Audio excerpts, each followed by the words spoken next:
10 సంవత్సరాల నిజం వైప 100 రోజుల అబద్ధం వైప ప్రజలు నిర్ణయించుకోవాలని BRS party Nagar Kurnool parliamentary అభ్యర్థి ఆర్ఎస్ ప్రవీణ్ కుమార్ సూచించారు. ఈ మేరకు పెద్దపల్లి జిల్లా గోదావరి ఖనిలో ఆయన మీడియాతో మాట్లాడారు. తెలంగాణ వాదం బహుజన వాదం మేలికలైక బీఆర్ఎస్ పార్టీ అని ఆయన పేర్కొన్నారు. సుదీర్ఘ అనుభవం కలిగిన మాజీ మంత్రి కొప్పుల ఈశ్వర్ ను పెద్దపల్లి ఎంపీగా భారీ మెజారిటీతో గెలిపించాలన్నారు. కేంద్రంలో బీజేపీ, రాష్ట్రంలో కాంగ్రెస్ అనైతిక రాజకీయాలకు పాల్పడుతున్నాయని ఆయన ఆగ్రహం వ్యక్తం చేశారు. ప్రశ్నించే గొంతుకలపై ఈడీ దాడులకు పాల్పడుతూ జైలుకు పంపుతున్నామన్నారు. కేంద్రంలో బీజేపీకి మరోసారి అవకాశం ఇస్తే అంబేద్కర్ రాజ్యాంగాన్ని రద్దు చేస్తారని ప్రవీణ్ కుమార్ ఆవేదన వ్యక్తం చేశారు. రాష్ట్రంలో కాంగ్రెస్ పార్టీ ప్రజా సంక్షేమాన్ని మరచి కక్ష సాధింపు రాజకీయాలకు పాల్పడుతుంది అన్నారు. కార్మికుల కష్టాలు తెలిసిన వ్యక్తి కొప్పుల ఈశ్వర్ ను ఎంపీగా గెలిపించాలని ఆయన కోరారు. ఈ సమావేశంలో పెద్దపల్లి పార్లమెంట్ బీఆర్ఎస్ అభ్యర్థి కొప్పుల ఈశ్వర్, మాజీ ఎమ్మెల్యేలు బాల్కసుమన్, కోరుకంటి చందర్, బీఆర్ఎస్ పార్టీ శ్రేణులు పాల్గొన్నారు.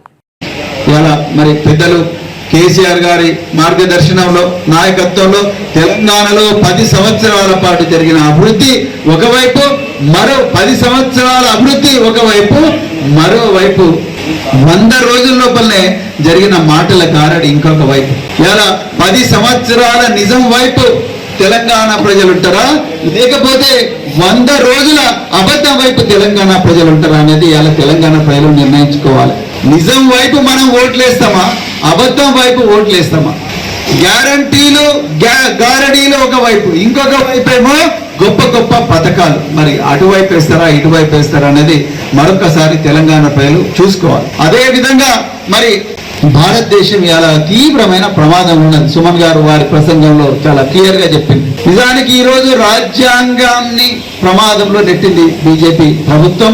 మరి వాళ్ళు ఈసారి గెలిస్తే రాజ్యాంగం రద్దవుతుంది. ఇవాళని తెలంగాణ ప్రజలకు చేతులు జోడించి పాదాభివందనం చేస్తూ రిక్వెస్ట్ చేస్తున్నా, దయచేసి కేంద్రంలో బీజేపీని గాని, రాష్ట్రంలో కాంగ్రెస్ గాని ఓడగొట్టండి.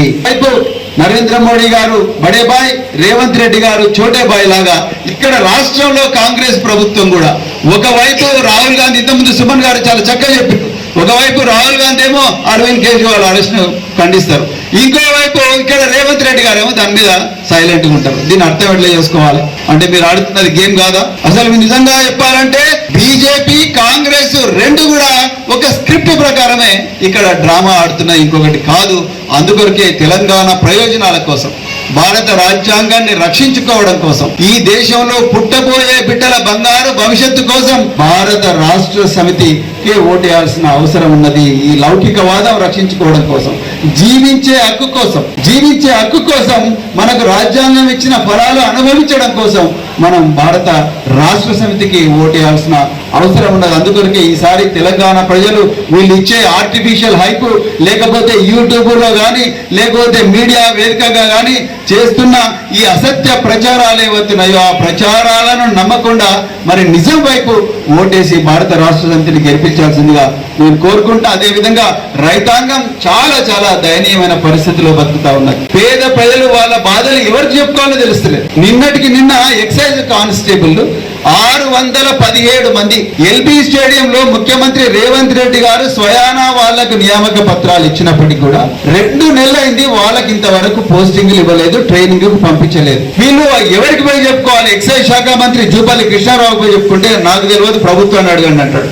ప్రభుత్వం అంటే ఎక్కడుంది? నేను సవాల్ చేస్తున్నా కాంగ్రెస్ పార్టీ నాయకులకు, ప్రభుత్వం ఎక్కడుందో చూపించండి. ప్రభుత్వం సెక్రటరియట్ లో ఉందా, లేకపోతే మరి ట్యాంక్ బండ్ దగ్గర ఉందా, లేకపోతే మినిస్టర్ ఇళ్లలో ఉందా, లేకపోతే రోడ్ల మీద ఉందా, లేకపోతే అడవులలో ఉందా? ఎక్కడ ఉంది ప్రభుత్వం? దాని అడ్రస్ చెప్పండి అని అలా నేను కాంగ్రెస్ పార్టీ నాయకులను సవాల్ చేస్తున్నాను. 3 నెలల క్రితం వచ్చినటువంటి కాంగ్రెస్ ప్రభుత్వం యొక్క వైఖరి ఈరోజు నేను పేపర్లో చూసినాను. ముఖ్యమంత్రి రేవంత్ రెడ్డి గారి యొక్క మాటలు, ఆయన ఏమంటారంటే బీఆర్ఎస్ పార్టీని నామరూపాలు లేకుండా చేయడమే తన ధ్యేయమట. ఒక ముఖ్యమంత్రి అధికారంలోకి వచ్చిన తర్వాత ప్రధానమైనటువంటి విషయాల మీద దృష్టి సాధించి ప్రజలకు రక్షణ కల్పించి ప్రజలకు ఏవైతే అవసరాలు ఉన్నాయో వాటిని తీర్చే విధంగా కావచ్చు, లేదంటే వాళ్ళు ఇచ్చినటువంటి వాగ్దానాలను నెరవేర్చే చేసేటువంటి ప్రయత్నంలో ఉన్నటువంటి సమయాన్ని వినియోగించి ప్రజలకు న్యాయం చేసేటువంటి ఆలోచన చేస్తారు ఎవరైనా.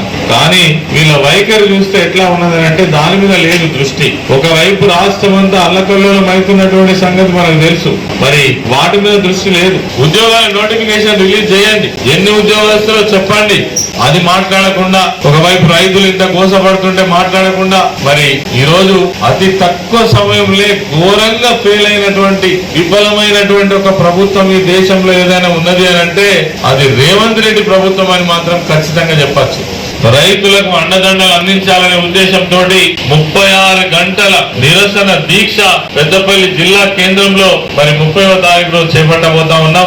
ఖచ్చితంగా మేము డిమాండ్ చేస్తున్నాం ఈ ప్రభుత్వాన్ని, ఎక్కడైతే ఇప్పటికే ఎండిపోయినటువంటి పొలాలు ఉన్నాయో 25,000 రూపాయల నష్టపరిహారం చెల్లించాలని డిమాండ్ చేస్తా ఉన్నాం. మీ యొక్క సంఘీభావాన్ని తెలపాలి. మీకోసం మేము, మా కోసం మీరు. బీఆర్ఎస్ పార్టీ ఎప్పుడైనా రైతు కేంద్రంగా పనిచేసిన విషయం మీ అందరికీ కూడా తెలుసు. 9 సంవత్సరాలలో ఒక్క ఎకరా కూడా ఎండనీయకుండా రైతులకు అన్ని రకాల సౌకర్యాలను అందించినటువంటి ప్రభుత్వం బీఆర్ఎస్ ప్రభుత్వం. కాబట్టి రైతులకు రక్షణ నిలబడడం కోసమే ఈ 2-3 రోజులలో కేసీఆర్ గారు కూడా రైతులకు సంఘీభావం తెలపడం కోసం, వాళ్ళకు అండదండలు అందించడం కోసం వారు కూడా పర్యటన చేయబోతా ఉన్నారు. ఈ సందర్భంలో మేము ఇక్కడి నుంచి ఈ నిరసన దీక్షను చేస్తా ఉన్నాం. రైతులందరూ కూడా దీనికి మద్దతుగా రావాల్సిందిగా కూడా కోరుతా ఉన్నాం.